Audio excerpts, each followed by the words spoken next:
नमस्कार। बिहान इंडिया के खास कार्यक्रम पॉलिटिकल प्रसंग में आप सबका स्वागत है। जदयू को लेकर एक बड़ी खबर आ रही है, जिसमें पूर्व आईएएस अधिकारी मनीष कुमार वर्मा जदयू के पार्टी को ज्वाइन कर रहे हैं। अब ये मनीष वर्मा कौन है, जदयू के इतने नजदीक कैसे हैं, नीतीश कुमार के इतने करीब कैसे हैं, और उनके जदयू में जुड़ने का राजनीतिक सियासी तौर पे क्या मायने हैं, इसी विषय पर बातचीत करेंगे। हमसे बातचीत करने के लिए आज मौजूद हैं विद्यासागर जी। विद्यासागर जी, आपका हम अपने कार्यक्रम पॉलिटिकल प्रसंग में स्वागत करते हैं। धन्यवाद पीयूष जी। मनीष कुमार वर्मा अचानक से ये आईएएस अधिकारी बिहार के सुर्खियों में है, लेकिन हालांकि ये सुर्खियों में अचानक आए हैं, लेकिन जो बिहार के राजनीतिक गलियारों में अपनी दखल रखते हैं, उनके बीच में ये नाम बिल्कुल जाना पहचाना है, अननोन नेम नहीं है। क्योंकि पर्दे के पीछे रहकर नीतीश कुमार के साथ ये बड़े अच्छे तरीके से नीतीश जी के लिए काम करते थे, सीएम के काम करते थे, और नीतीश जी के अतिरिक्त परामर्शी के रूप में भी इन्होंने काम किया है। लेकिन ये आज जदयू में शामिल हो गए, और जदयू में शामिल होकर ये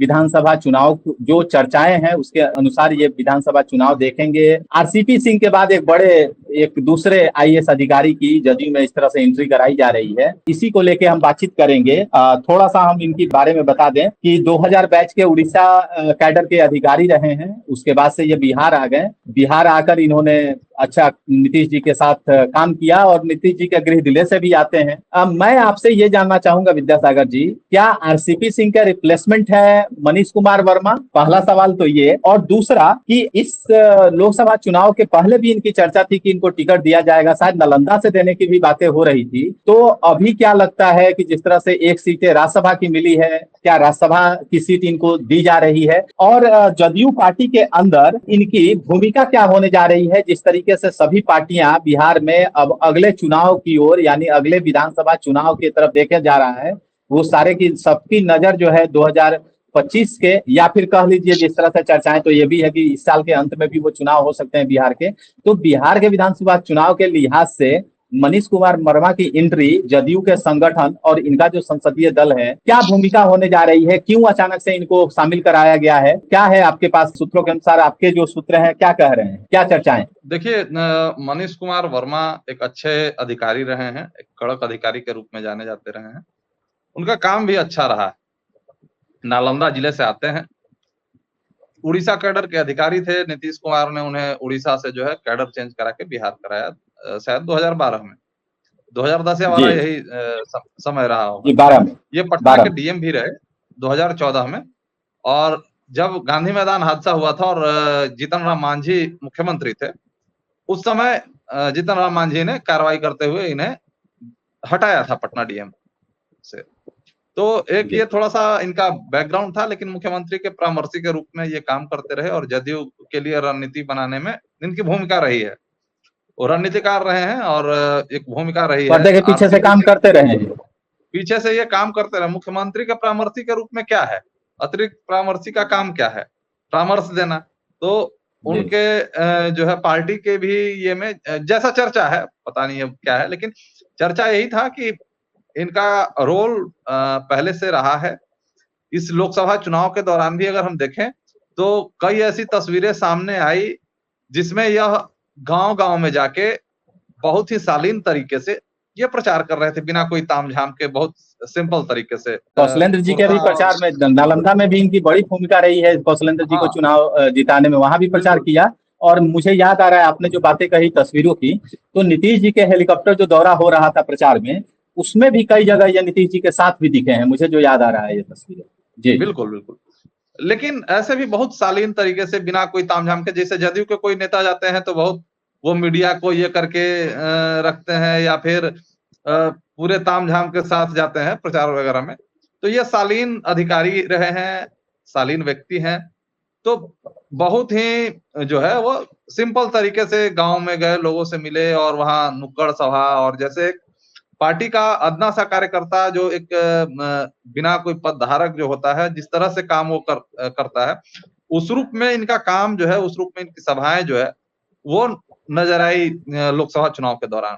और मुझे लगता है यही कारण है कि डायरेक्ट जो है वो इस बार चुनाव के मूड में, या कहिए, या ये हो सकता है कि इन्हें चूंकि राज्यसभा की एक सीट खाली हो गई है मीसा भारती के चुनाव जीतने के बाद, और वह सीट जो है चूंकि एकल चुनाव होता है राज्यसभा के लिए, सीटें जो खाली होती चूंकि एनडीए का बहुमत है यहाँ पे, उस आधार पर यह चुनाव शायद उन्हें उम्मीदवार बनाया जा सकता है। और यही कारण है कि तकनीकी रूप से इनको जदयू का मेंबरशिप लेना होगा, क्योंकि पार्टी जब भेज रही है आपको तो आप उस दल के सदस्य होने चाहिए, तो तकनीकी रूप से उनको मेंबरशिप इसीलिए दिलाया जा रहा है आज। तो आज एक तरह से वो काम तो पूर्व से कर रहे हैं जदयू के लिए, लेकिन अब जी वो जी फ्रंट पे आके आज से समझिए वो काम शुरू करेंगे।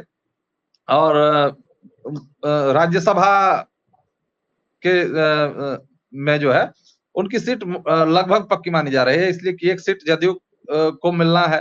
तो मिली और जी, मिल भाजपा गई अपने है, मिल कोटे से गई है उपेंद्र कुशवाहा को अनाउंस कर चुकी है जी, कि उपेंद्र कुशवाहा चुनाव हार गए लोकसभा का। अब घोषणा हो उनको जो चुकी है है जी उनके साथ जो भी था अपना समझौता भाजपा का, तो विवेक ठाकुर की जो सीट थी उस सीट पे ही ये कहा जा रहा है कि उस सीट पे उपेंद्र कुशवाहा को जो है उम्मीदवार बनाया गया है। और मनीष वर्मा को जो है मीसा भारती वाली जो सीट है 2028 तक, उस पे जी उम्मीदवार बनाया जाएगा, जहां तक ये ए, सूचनाएं आ एक रही। जी एक तरह से ये और माना जा इसमें सकता है संगठन में जो इनकी भूमिका है, जी संगठन में इनको बड़ी भूमिका देने की तैयारी है।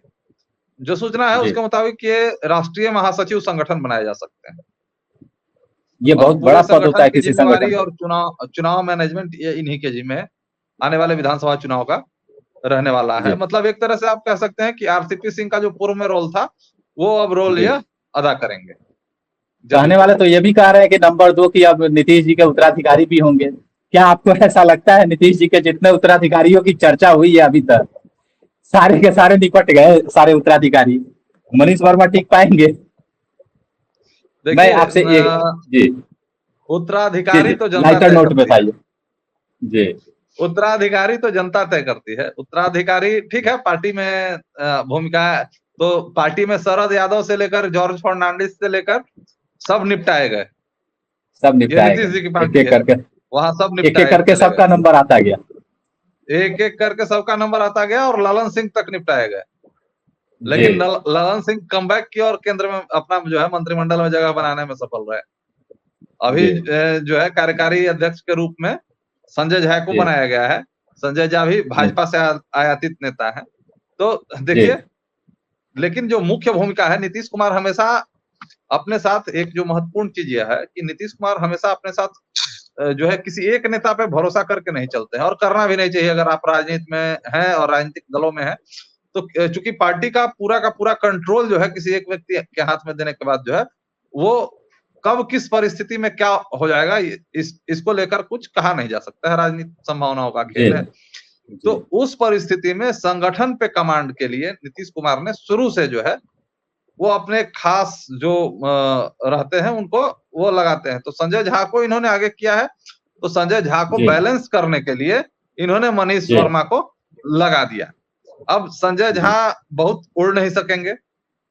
जी उड़ने का सेंस यह है कि वो पार्टी को किसी दूसरी ओर अगर ले जाना चाहेंगे तो वहां पे मनीष वर्मा संगठन में कंट्रोल के लिए बैठे रहेंगे। पहरेदारी करेंगे संगठन में उनकी वहां महत्वपूर्ण भूमिका होगी, चौकीदारी करेंगे, वहां चौकीदारी चौकीदारी करेंगे करेंगे मनीष वर्मा जी बिल्कुल। और वो रिपोर्ट जी करते रहेंगे सीएम को, जी जी क्योंकि सीएम के पास इतना वक्त नहीं होता है कि वो काम संगठन भी देख राजकाज के ले और अलावा जो है वो संगठन का भी काम पूरा करे का पूरा जो है समय पार्टी पे दे सके।